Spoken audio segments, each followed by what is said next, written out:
Bismillahirrahmanirrahim. Assalamualaikum warahmatullahi wabarakatuh. Kami dari kelompok 9 yang beranggotakan saya Rana Diana, Nuraini Anissa, dan juga Irfan Muhammad. Di sini kami akan membahas mengenai pengembangan karir perencanaan pendidikan. Nah, untuk yang pertama adalah mengenai definisi dari pengembangan karir itu sendiri.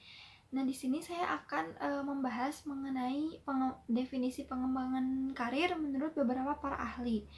Nah, menurut Witko, Bernes, Magnusson, Bardik pada tahun 2005 dalam Saumah pada bukunya pada tahun 2013 halaman 30 menyatakan bahwa pengembangan karir adalah proses yang dilewati sebelum melakukan pengambilan keputusan karir.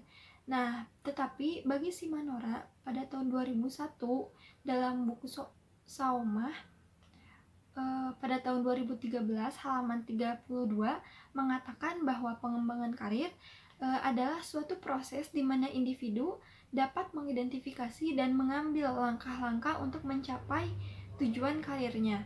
Akan tetapi menurut Sofiandi dalam Irhagustin pada tahun 2008 halaman 148 menegaskan bahwa pengembangan karir adalah suatu perencanaan tentang kemungkinan seseorang, karyawan suatu organisasi atau perusahaan, sebagai individu yang meniti proses kenaikan pangkat atau jabatan sesuai persyaratan dan kemampuannya.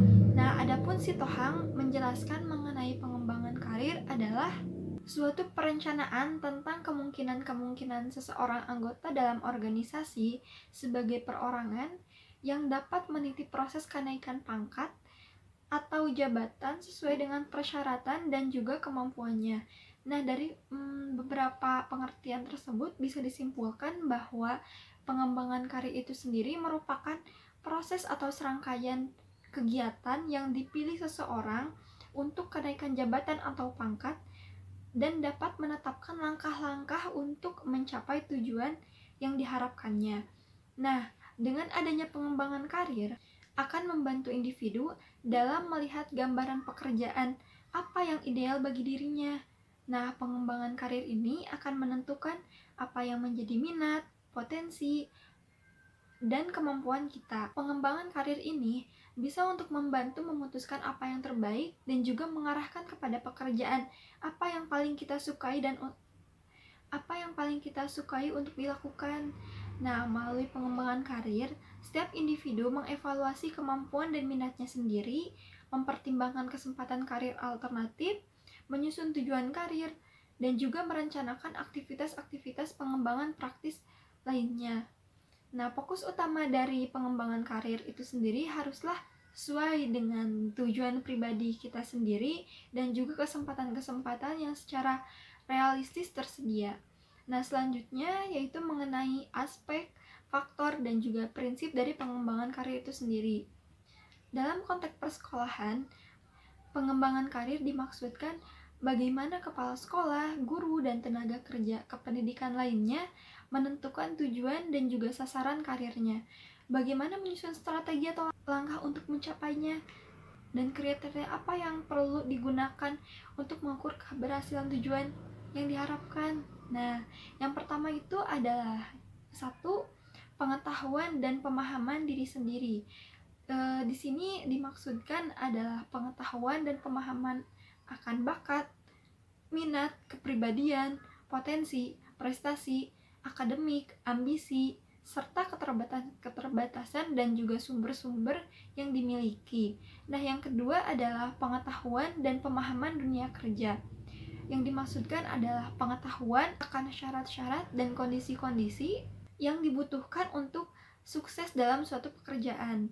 Keuntungan dan kerugian, kompensasi, kesempatan, dan prospek kerja di berbagai bidang dalam dunia kerja.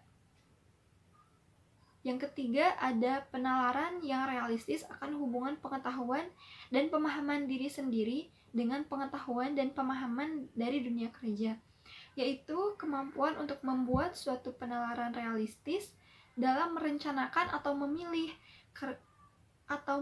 bidang kerja atau pendidikan lanjutan yang mempertimbangkan pengetahuan dan pemahaman yang dimiliki dengan pengetahuan dan pemahaman dunia kerja yang tersedia. Nah, untuk faktor-faktor yang mempengaruhi seorang individu dalam membuat pengembangan karir adalah nilai-nilai kehidupan, keadaan jasmani, masyarakat, keadaan sosial, ekonomi, negara atau daerah, posisi anak dalam keluarga, dan juga pandangan keluarga tentang peranan dan kewajiban anak laki-laki dan perempuan yang telah menimbulkan dampak psikologis dan sosial budaya. Pergaulan dengan teman-teman sebaya, pendidikan sekolah, gaya hidup, dan suasana keluarga. Nah, adapun beberapa prinsip dari pengembangan karir itu sendiri adalah yang pertama ada pekerjaan itu sendiri mempunyai pengaruh yang sangat besar terhadap pengembangan karir. Yang kedua ada bentuk pengembangan skill atau kemampuan yang dibutuhkan ditentukan oleh permintaan pekerjaan yang spesifik. Dan yang ketiga ada pengembangan akan terjadi jika seseorang itu belum memperoleh skill yang sesuai dengan tuntutan pekerjaan. Dan yang terakhir ada waktu yang digunakan untuk pengembangan itu dapat direduksi atau dikurangi dengan mengidentifikasi rangkaian penempatan pekerjaan individu yang lebih rasional. Terima kasih. Selanjutnya akan dijelaskan oleh teman saya. Bismillahirrahmanirrahim. Oke, yang selanjutnya ada tahap pengembangan karir. Agar tetap perkembangan karir dapat dilakukan secara efektif, maka program karir perlu disesuaikan untuk memenuhi kebutuhan unik individu dalam berbagai tahap kehidupan dan karirnya. Di sini, tahap pengembangan karir itu dibagi menjadi 3. Yang pertama ada karir awal, yang kedua karir pertengahan, dan yang terakhir karir akhir. Karir awal di sini tahap pembentukannya merupakan tahap penekanan pada perhatian untuk memperoleh jaminan terpenuhinya kebutuhan di tahun-tahun awal pekerjaannya. Lalu yang kedua karir pertengahan. Tahap karir pertengahan atau middle career kerap kali meliputi pengalaman baru seperti penugasan kasus, transfer, dan promosi yang lebih tinggi, tawaran dari organisasi lain, kesempatan fasibilitas untuk jenjang organisasi yang lebih tinggi, dan pembentukan nilai seseorang bagi organisasi. Lalu yang terakhir ada karir akhir. Pemberian pelatihan kepada penerus, pengurangan beban karir atau pendelegasian tugas-tugas utama periode karir akhir adalah agar tetap produktif dan menyiapkan diri untuk pensiun. Nah, di sini pilihan arah yang diinginkan dikembangkan merupakan kesempatan yang baik bagi karyawan itu sendiri. Dimanapun dan kapanpun, pilihan arah atau jalur pengembangan karir meliputi beberapa. Yang pertama ada enrichment, yaitu pengembangan dan peningkatan melalui pemberian tugas atau assignment secara khusus. Ini merupakan bentuk umum dari pengembangan secara khusus.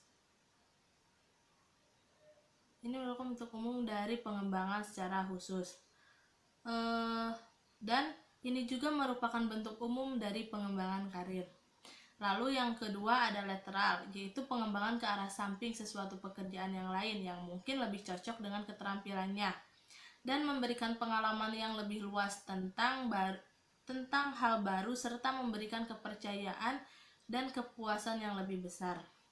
Yang selanjutnya ada vertikal, yaitu pengembangan ke arah atas pada posisi yang mempunyai tanggung jawab dan wewenang yang lebih besar dibandingkan keahlian khusus atau keahlian khusus yang baru. Lalu selanjutnya ada relocation atau perpindahan secara fisik ke unit organisasi lain atau ke tempat yang dapat melengkapi kesempatan pertumbuhan, peningkatan keinginan dan kemampuan karyawan untuk tetap pada pekerjaan yang sama. Yang selanjutnya adalah exploration, yaitu menjelajah ke arah yang lebih luas lagi kepada pilihan karir di dalam unit organisasi untuk mencari dan mengumpulkan informasi sehingga dapat menjawab pertanyaan dan membuat suatu keputusan tentang potensi karir yang akan dipilih. Nah, yang terakhir, realignment, yaitu pergerakan ke arah bawah yang mungkin dapat merefleksikan sesuatu yaitu peralihan atau pertukaran prioritas pekerjaan bagi karyawan untuk mengurangi resiko, tanggung jawab, dan stres. Menempatkan posisi karyawan tersebut ke arah yang lebih tepat, yang sekaligus sebagai kesempatan atau pengulangan yang baru. Atau peluang yang baru. Nah, di sini tidak hanya itu saja pengembangan karir, karir pun memiliki beberapa manfaat bagi organisasi maupun karyawan. Yaitu yang pertama bagi organisasi. Di sini ada bagi organisasi, bagi pegawai atau karyawan. Yang pertama dulu bagi organisasi. Bagi organisasi, pengembangan karir terdapat ada 4. Yang pertama, menjamin ketersediaan bakat yang diperlukan, meningkatkan kemampuan organisasi untuk mendapatkan dan mempertahankan karyawan-karyawan yang berkualitas, lalu menjamin agar kelompok-kelompok minoritas dan wanita mempunyai kesempatan yang sama untuk meningkatkan karir, yang terakhir mengurangi frustasi karyawan. Dan yang kedua tadi ada bagi pegawai atau karyawan, pengembangan karir identik dengan keberhasilan karena pengembangan karir bermanfaat untuk dapat yang pertama menggunakan potensi seseorang dengan sepenuhnya, menambah tantangan dalam kerja, meningkatkan otonomi, dan yang terakhir meningkatkan tanggung jawab. Selanjutnya di sini adapun komponen-komponen sistem pengembangan karir menurut Bimardin dan Russell 2003 198 sampai 210 dalam Ras Studio 2012 menyatakan sebagai berikut. Yang pertama, ada self-assessment tools, alat penilaian yang digunakan untuk menentukan karir. Yang kedua, individual counseling, yang membantu karyawan merencanakan karirnya melalui konseling. Yang ketiga, information service, tersedianya informasi dan sistem komunikasi dalam organisasi. Yang selanjutnya, organisasional assessment program, berupa metode penilaian potensi pengembangan karyawan untuk tumbuh dan berkembang dalam organisasi.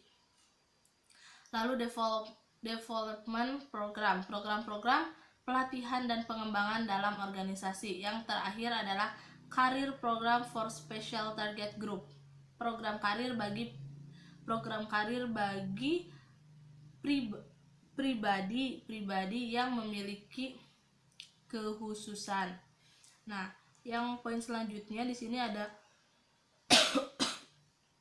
perencanaan pendidikan, educational planning.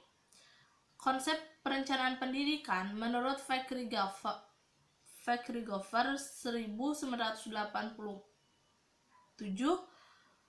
mengemukakan bahwa perencanaan dapat diartikan sebagai proses penyusunan berbagai keputusan yang akan dilaksanakan pada masa yang akan datang untuk mencapai tujuan yang lebih ditetapkan.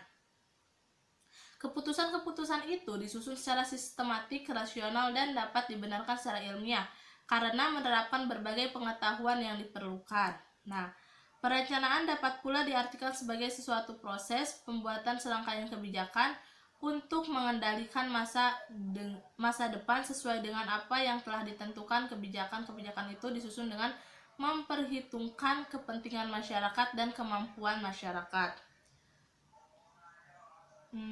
Dengan memenuhinya arti perencanaan tersebut, dapat disimpulkan bahwa perencanaan itu adalah alat perubahan dan alat pengendalian perubahan. Pembangunan itu mengandung arti merubah untuk maju dan berkembang untuk maju menuju arah tertentu, dan perencanaan adalah rumusan yang mengandung semua perubahan itu serta petunjuk untuk mewujudkannya. Terima kasih. Selanjutnya akan disampaikan oleh Kang Irfan. Bismillahirrahmanirrahim. Saya Irfan Muhammad Ramdan akan menyampaikan 3 poin. Yang pertama, definisi perencanaan pendidikan, kemudian yang kedua yaitu prinsip perencanaan pendidikan, dan yang terakhir ketiga yaitu proses dan tahapan perencanaan pendidikan. Baik, untuk poin yang pertama yaitu definisi perencanaan pendidikan. Di sini ada beberapa definisi yang dikemukakan oleh ahli.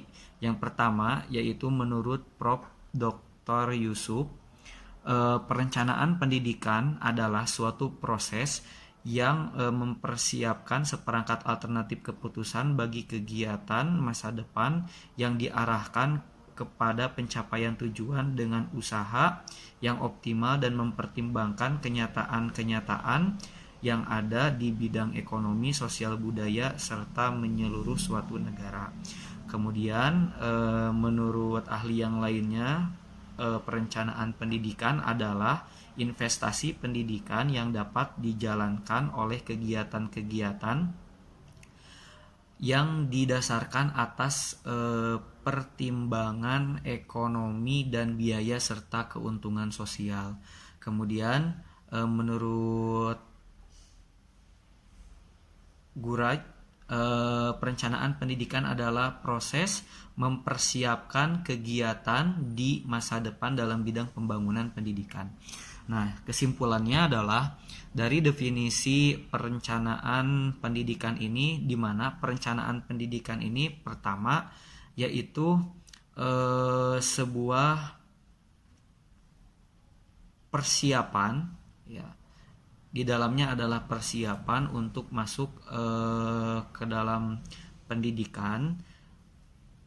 Kemudian ada di dalamnya pertimbangan-pertimbangan yang atas ekonomi, kemudian biaya serta keuntungan sosial, atau bisa juga disebut dengan prospek. Nah, kemudian untuk prinsip perencanaan pendidikan. Nah, supaya kita dapat merencanakan pendidikan dengan baik, ada beberapa prinsip-prinsip dalam penyusunan rancangannya ataupun pada implementasinya. Yang pertama, perencanaan itu interdisipliner. Nah, interdisipliner tersebut di dalam KBBI yaitu disebut antardisiplin atau bidang studi. Jadi perencanaannya itu antardisiplin, yang mana kaitannya adalah untuk pembangunan manusia. Kemudian yang kedua, perencanaan itu fleksibel, artinya tidak kaku dan dinamis. Kemudian yang ketiga, perencanaan itu harus objektif, rasional, dalam artinya untuk kepentingan umum, bukan untuk kepentingan subjektif. Kemudian perencanaan itu tidak dimulai dari nol, tapi apa yang dimiliki ini berarti segala potensi yang tersedia merupakan aset yang perlu digunakan secara efektif, efisien, dan optimal. Nah, kita juga mengenal dalam teori karir ada seperti pohon karir. Artinya, ketika kita merencanakan pendidikan, itu bukan artinya kita berangkat dari nol. Akan tetapi, pengetahuan-pengetahuan yang sebelumnya telah kita pelajari atau kita sudah memiliki pengalaman belajar, itu juga merupakan suatu modal untuk kita merencanakan pendidikan. Kemudian perencanaan itu wahana untuk menghimpun kekuatan-kekuatan secara terakomodir, dalam arti segala kekuatan dan modal dasar perlu untuk dihimpun secara terakomodasikan untuk digunakan secermat mungkin untuk kepentingan pembangunan pendidikan. Nah, karena dalam perencanaan pendidikan ini membutuhkan banyak dukungan-dukungan. Nah, perencanaan ini menjadi sebuah wahana atau wadah untuk menghimpun berbagai elemen. Kemudian perencanaan itu disusun dengan data. Yang terakhir, perencanaan itu mengendalikan kekuatan sendiri, tidak berdasarkan pada orang lain. Nah, kemudian untuk yang ketiga yaitu proses dan tahapan perencanaan pendidikan. Menurut Caswell pada tahun 1973 mengemukakan proses dan tahapan perencanaan dalam bentuk yang lebih sederhana dan logis. Nah, yang pertama need assessment. Nah, dalam perencanaan pendidikan yang harus pertama dilakukan adalah need assessment. Kajian terhadap kebutuhan yang mencakup berbagai aspek pembangunan pendidikan yang telah dilaksanakan. Nah, seperti halnya dalam ruang lingkup pembuatan program bimbingan konseling dalam setting sekolah pun sama. Hal yang pertama untuk membuat sebuah perencanaan atau program layanan bimbingan konseling itu melakukan need assessment. Nah, gunanya itu adalah untuk mengukur atau mengetahui kebutuhan apa saja yang harus ada dalam layanan tersebut. Nah, begitupun dalam perencanaan pendidikan yang harus pertama dilakukan adalah need assessment. Kemudian yang kedua yaitu formulation goals and objective. Nah, setelah kita melakukan need assessment, kita akan mengetahui kebutuhan apa saja yang harus kita buatkan programnya. Nah, maka yang kedua ini adalah merumuskan tujuan dan sasaran perencanaan yang merupakan arah perencanaan. Nah, kita membuat tujuan dan sasarannya seperti apa. Nah, setelah mempunyai sebuah tujuan, ini menjadi arah terhadap rencana program-program yang akan dilakukan. Kemudian yang ketiga, policy and priority setting. Nah, penentuan dan penggarisan kebijaksanaan dan prioritas dalam perencanaan pendidikan. Nah, kita akan mengetahui dari need assessment ini mana yang lebih prioritatif, yang lebih penting, ataupun yang bisa nanti setelah yang lebih urgent. Nah, ini kita akan mengetahui dari hasil need assessment tersebut. Kemudian yang keempat, program dan project formulation. Rumusan program dan proyek kegiatan yang merupakan komponen operasional perencanaan pendidikan. Kemudian yang kelima, feasibility testing, yaitu biaya suatu rencana yang disusun secara logis dan akurat serta cermat merupakan petunjuk kelayakan rencana. Nah, dalam pembuatan rencana juga perlu kita mempertimbangkan biaya. Nah, di mana biaya yang akan dimunculkan dari rencana yang akan kita lakukan ini harus dilakukan secara logis, akurat, dan cermat. Nah, banyak juga beberapa waktu yang lalu sempat rame hal-hal yang mungkin nilainya itu kalau kita belanja tidak seberapa, tapi muncul dalam budgeting atau rencana anggarannya itu dengan nilai yang fantastis. Nah, maka rencana yang kita akan munculkan juga harus secara logis dan akurat serta cermat. Kemudian yang keempat, plan implementation. Nah, pelaksanaan rencana untuk mewujudkan rencana yang tertulis ke dalam perbuatan. Kemudian yang terakhir yaitu evaluation and revision for future plan. Kegiatan untuk menilai tingkat keberhasilan pelaksanaan rencana yang merupakan feedback untuk merevisi dan mengadakan penyesuaian rencana untuk periode berikutnya. Nah, setelah rencana-rencana itu dijalankan atau digulirkan, tahap yang terakhir adalah mengevaluasi. Nah, di mana evaluasi ini adalah menjadi bahan untuk perbaikan pada program atau rencana kedepannya yang akan kita lakukan. Demikian yang bisa disampaikan. Terima kasih atas perhatiannya. Wassalamualaikum warahmatullahi wabarakatuh. Kepada teman-teman, bagi yang ingin bertanya dari presenter kelompok kami persilahkan. Terima kasih.